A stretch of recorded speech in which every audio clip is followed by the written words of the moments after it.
Hunter Biden, your son's... There is no controversy about my son. It's all a lie. It's a flat lie. I don't know what he was doing. I know he was on the board. I found out he was on the board after he was on the board, and that was it. There's not one single bit of evidence, not one little tiny bit, to suggest anything done was wrong. There's not been one scintilla of evidence that my son ever interfered, that I ever asked me anything, that I ever got involved in anything. All right, well, that might have changed a little bit. According to President Biden, as you just heard, there's no evidence against his son, Hunter Biden. But according to the Washington Post, Biden could be indicted on charges related to tax fraud, money laundering, foreign lobbying, and buying a gun illegally. For more, we're joined by professor at Harvard Law School and author of the new book, The Price of Principle. Alan Dershowitz is back with us. Professor, great to have you back on. Good morning. Good morning. So I want to get your reaction to all this. I'm wondering what you make of this. If these are the possible charges, does this go far enough against Hunter Biden? Well, I think the man who should be rooting most strongly that Biden not be prosecuted is Donald Trump. I don't think Donald Trump would ever be prosecuted unless Biden was prosecuted.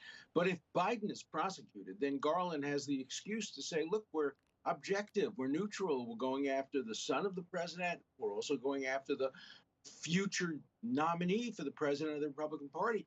Fair is fair. But if Biden is not prosecuted, I think the case against prosecuting Trump increases in strength greatly. So these two cases are tragically linked, even though legally they shouldn't be linked at all. So that's fascinating, Professor. These weak T charges against Hunter Biden could be used as justification to indict Donald Trump. Yeah, because they're both cases where prosecutors have discretion.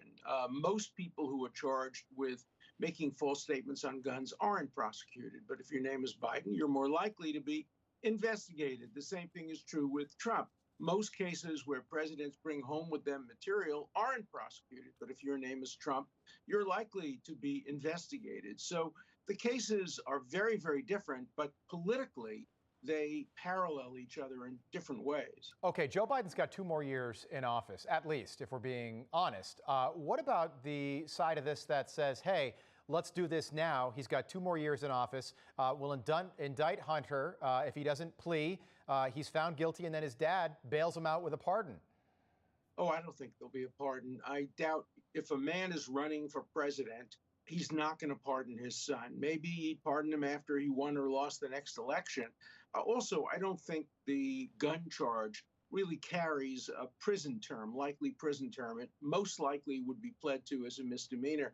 The taxes are different. It would depend on how much is involved, and it would depend on what the accountant's responsibilities were. These are complicated questions, but often these kinds of crimes are pleaded to.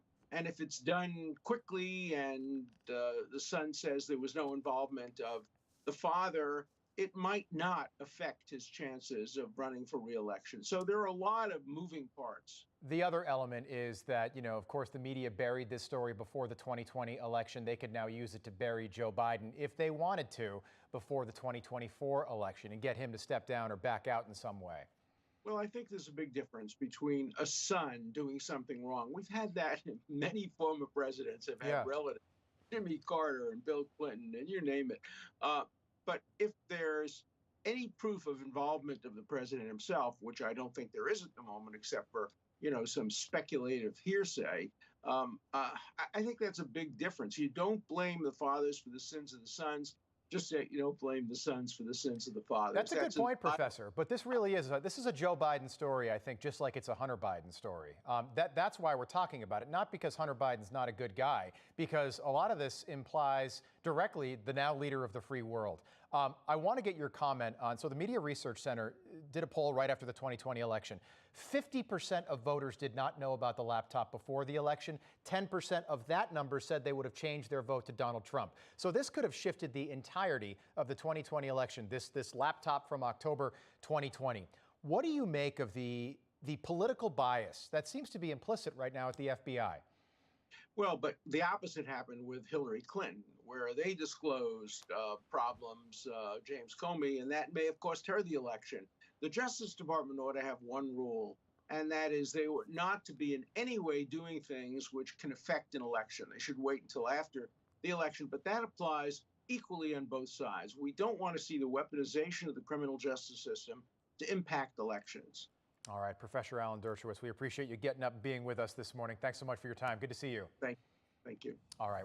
No crooked establishment. None of that twisting the truth. No talking down to me. Don't tell me how to think. Don't tell me how to think. Don't tell me how to think. I trust Newsmax. Newsmax. They don't tell me how to think. They Let me decide. Newsmax. Real news For real people.